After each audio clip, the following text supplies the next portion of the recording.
So these are the valves, and you can see I've spun this one up in the drill, cleaned it up. This one is still quite carboned up and needs cleaning up. And just while we zoomed in, if you look at the head, as you can see, the cylinder head is quite carboned up, needs a good de-clean. You can see quite a ridge here with a build up, so I'm going to try and get all this out. See, okay, quite a lot of carbon that's got to come off, so let's see if we can get all that off, clean it all up. Show you how to spin the valve up. Just basically grip it in here and just with a bit of 80 grade wet and dry.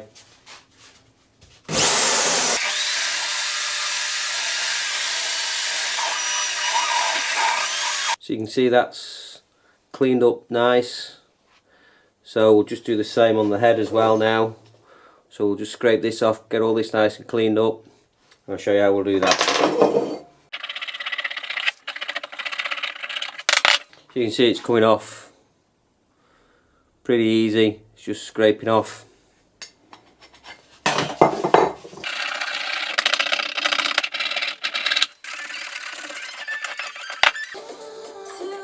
Right, several hours later, I've got the head cleaned up, decarbonised all this. You can see that's a lot better, a lot cleaner. What I did to get this nice and flat, put it on a piece of 240 wet and dry, just rubbed it backwards and forwards. Okay, you're not going to do that with a car cylinder head, but something like this, low compression engine, is going to be fine. So that's the head done. That's the actual block cleaned up, so that's nice and clean, ready to go. The inlet ports are nice and clean. Clean that face up as well. Let's see if we can get zoom in on that. Got that face nice and clean. Ports, now all I need to do now is actually lap the valves in. So this seat here, this is very important, that this edge. So we've got the head all cleaned up now. Head's cleaned up, barrel's cleaned up, clean the valves up.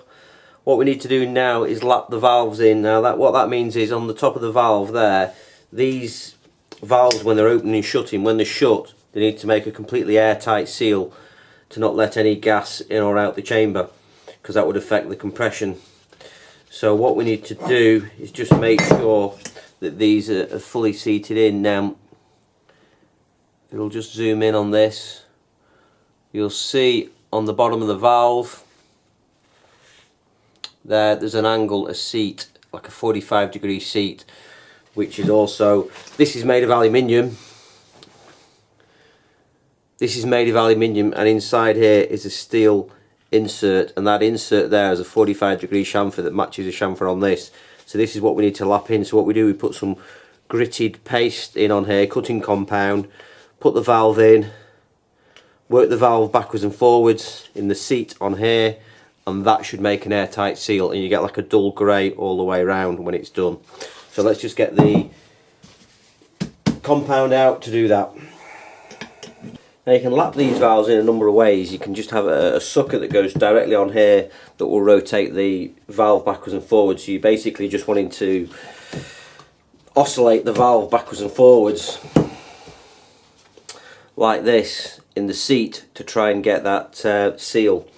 So I also have this device here which will actually go in an electric drill and oscillate it for you. So the rotation of this, you can see this is rotating round, but this is actually moving backwards and forwards, which is great.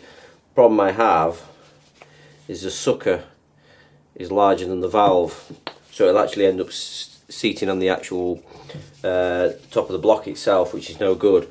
So I'm going to try another tip, which I've just invented. So it could be a top tip or it could be a completely crap idea, where I'm going to get a glue stick, melt it up, stick it on the top like that, and then that will give me the purchase to oscillate it backwards and forwards. So let's give that a go. What could possibly go wrong?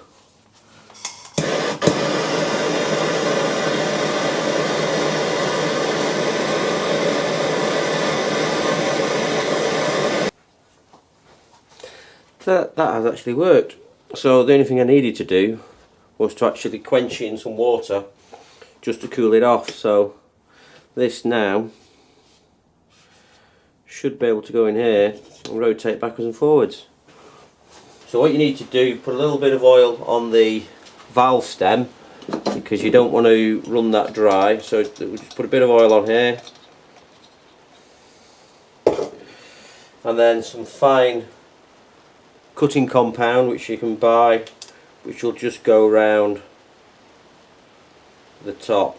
Make sure you don't get this actually on the stem, because what you don't want to do is then start with the grinding actually down the valve stem. So I'll just put that on all the way around there, and you'll pop it in. What you'll hear like a bit of a gritty sound, and it'll change tone as you move it round. So if I press down now, hang on a minute, I just need to get this at the bottom there so you can hear. Then it'll go quiet. So you lift it up, move it round, do the same again. Lift it up, move it round. We'll probably do this for a couple of minutes. As we take it out, we should get to see a nice grey seal all the way around. Now these weren't very pitted. I can already see a grey bead forming around it. And if you can see that, let's see if we can get it to zoom in on this.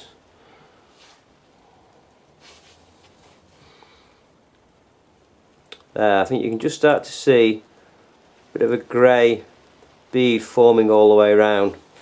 I'll put some more paste on.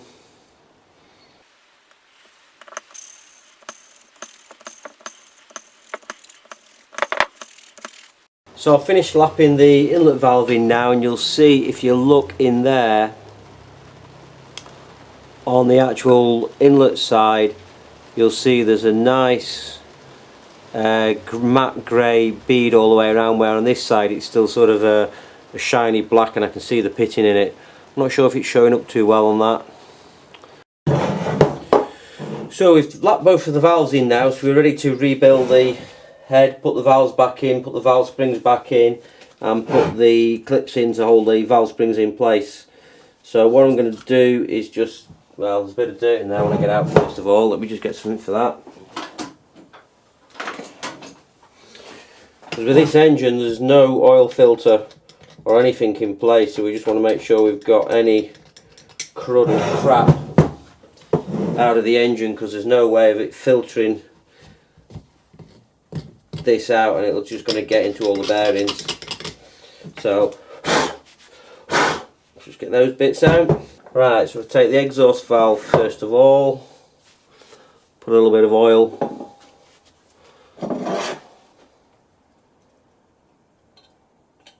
on there, put that in. So what I need to do is get the spring in place. I can now actually see to get this in.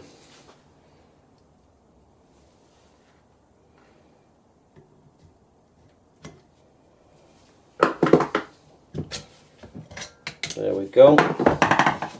So that's now in place there. So you can see that spring's in. If I turn the engine round, there you can see it pushing it up. Hold. And we're done.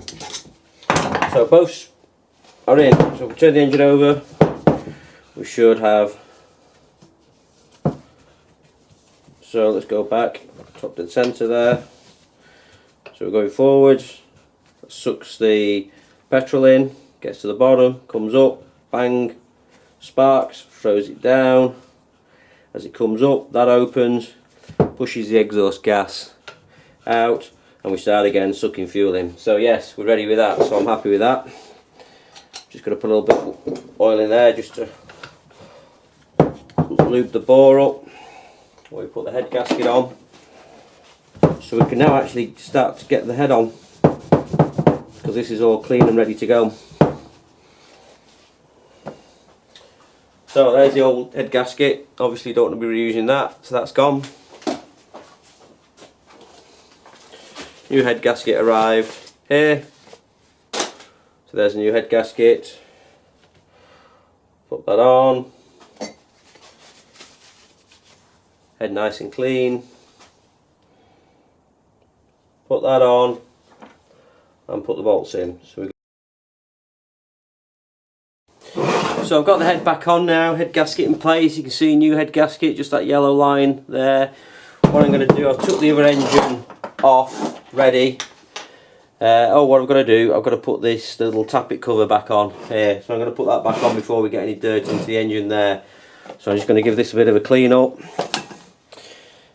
Right, so I've took the other engine off, which is here.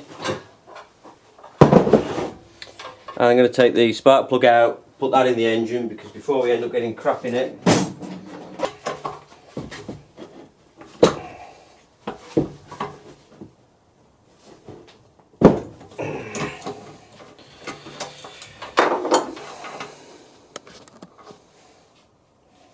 Bit sooted up, but for now I'm just going to screw it in the hole, just so we don't get any debris in there. Right, what I need to do, I need to swap over the exhaust, the carburetor, and also magneto, which is inside here. So let's take a look in there, strip this down, and then we can transfer the parts over. So a week's passed since I was last working on the engine, and the last time you saw me I was stripping down the spare engine, which I'm pointing on the floor, which obviously you can't see, but it's down there. There. It is down there. And I was transferring the exhaust and the carburetor over to the new engine, rebuilt engine. So that's what I've done there. So this is now on the bike as well. As you can see, carb back on, exhaust back on. There's a new head gasket, engine's rebuilt. It has got a bit more compression now. Just hear that. I found a small tank I can use temporarily to put on there, so I just need to connect the fuel from here down to the carburetor here, come up with some sort of pull cord for this so I can see if I can get it started and see if it's running again. A friend of mine came round, I've not seen for a while. He brought me this Cadillac sign. It's a very nice sign, heavy gauge sign, steel with enamel on it. So I'm going to put that up on the wall somewhere, and I'm thinking with all these registrations, these are all vehicles I've had in the past, so I can tell you this is a Mini, this is a camper van, this is a private plate I had, this is my current camper van, that's a Dodge Dart when it was in America, that's obviously the same private plate, that was a Mini I used to have, that was a car fab that I found in a field. It was on a Morris Minor Morris Traveller, so that said fab. I thought that was pretty cool. And ooh, it obviously doesn't like my LED lights. And that one there, so that's fab. That was on a Morris Traveller. And fun was on a Hillman Imp that my grandpa had many years ago. And that one, the Washington DC one, is on the VW camper, which now it's English registration, is that one. Anyway, slight distraction. Oh, the other thing you may notice, I've fitted LED lights so I can actually now see in the workshop, and you'll see it's pretty fantastic. I can see everything, I'm not squinting anymore. Anyway, back to the Cadillac sign. So I'm thinking I'm going to put it up there where these two are. So I'm going to move these, put it up there, pride of place. So there we go, Cadillac sign in place. Mr. and Mrs. SO have been split up because they were having a bit of domestics, and they're still looking at each other, well, they just split up slightly, and I think it's a good place for it. So anyway, back to this. So let me get a fuel line on from here to here. Okay, so I've got some fuel in the tank, primed the carb, got a little bit of a leak, but it's always good to have a petrol leak in a garage. So I'm just going to see if I can wrap some string around this, get it to fire up, and let's see what happens. So this will be the first start since rebuild. So this should be interesting if it's going to pull it like a demon or it's going to start nice. Sweet!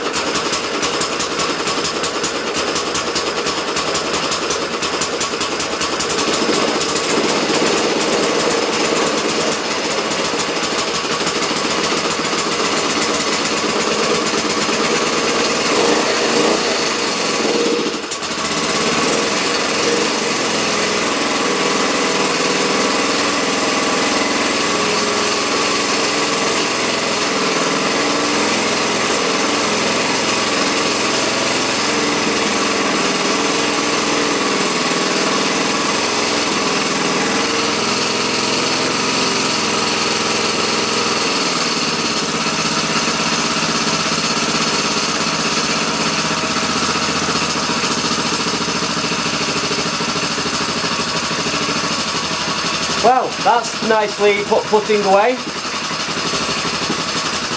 And at that point, I think we'll leave it for today. Thanks for watching. Please like, subscribe, and we'll do a bit more in a while. Thank you.